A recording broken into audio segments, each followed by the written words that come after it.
या इकडे नाही बाजूला या.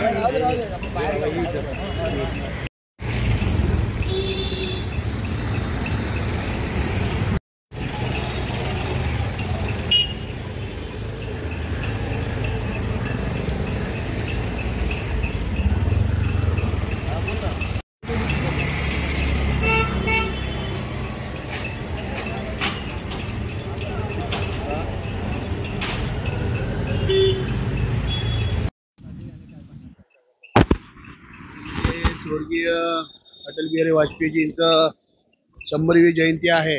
या जयंतीनिमित्त आज आम्ही त्यांना नमन करण्यासाठी स्मृतीला खरं असा स्वाभिमानी नेता, त्या नेत्याचं अक्षरशः भारतीय जनता पार्टी वाढवण्यामध्ये मोठा त्याग आणि मोठी शक्ती निर्माण केलेली आहे अटल बिहारी वाजपेयीजींनी. अक्षरशः ह्या नेत्याचं विरोधी पक्ष ही आदर करायचे आणि ह्या नेत्यामध्ये आपलं करायची ताकद एक वेगळी होती. आणि असा नेता, असे नेते होणं खूप फार कठीण आहे. कारण अटल बिहारी वाजपेयीजी यांनी केलेले जे काम आहे, संसदमध्ये उभे राहिल्यानंतर एक सुईचाही जे आवाज नसायचा. कारण त्यांची लोक, संसदमध्ये बसलेले खासदार, सर्व मंत्रीगण हे त्यांचं भाषण ऐकायला एवढे व्याकुळ असायचे. कारण त्यांचं ज्ञान एवढं मोठं होतं, मार्गदर्शन एवढं मोठं होतं. कारण हे ज्ञान भेटायसाठी अटलजी वाजपेयीजींचा सारखा नेता आपल्याला भेटला होता. हे भाग्य आहे देशाचं आणि अशा नेता होणं नाही.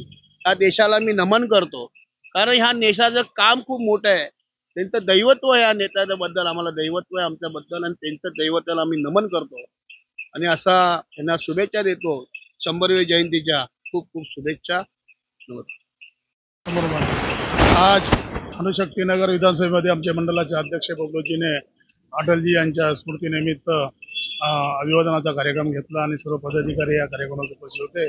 त्यानिमित्त मी एकच सांगू शकतो की भारतीय जनता पार्टी एक छोटी पार्टी होती. पहिलं जनता पार्टी होती आणि या जनता पार्टीचे नेते होते. नंतर मग भारतीय जनता पार्टी झाली आणि या हिंदुस्थानामध्ये पूर्ण जिल्ह्यामध्ये, पूर्ण घराघरामध्ये फिरून भारतीय जनता पार्टी कशी मोठी होईल यासाठी अटलजीने कार्यकर्त्याची जुळाजुळी करून अख्ख्या हिंदुस्थानामध्ये निर्माण केली.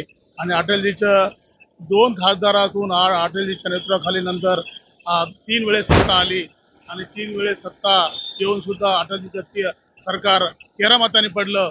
त्याचं दुःख अटलजीला कधी वाटलं नाही की अटलजी बोलले मी बिकाऊ सरकार मैं कभी बनाऊंगा नहीं है, स्वच्छ कार्यक्षम सरकार बनाऊंगा, स्वच्छते के लिए सबके लिए और अच्छा न्याय देने के लिए मैं सरकार बनूंगा. त्या धर्तीवर पुन्हा सरकार निर्माण झालं. आज त्या धर्तीवर माननीय देशाचे पंतप्रधान नरेंद्र मोदी यांच्या विचारावर चालतात. त्यांचे विचार अचानक करून चालतात. आपली संस्कृती जपण्याचं काम नेहमीच नरेंद्र मोदी करतात. म्हणून मी अटलजी यांना विनम्र अभिवादन करतो. सर्व कार्यकर्त्याबरोबर असलेली सहानुभूती, सर्व कार्यकर्त्याला न्याय द्यायचं हे धोरण होतं.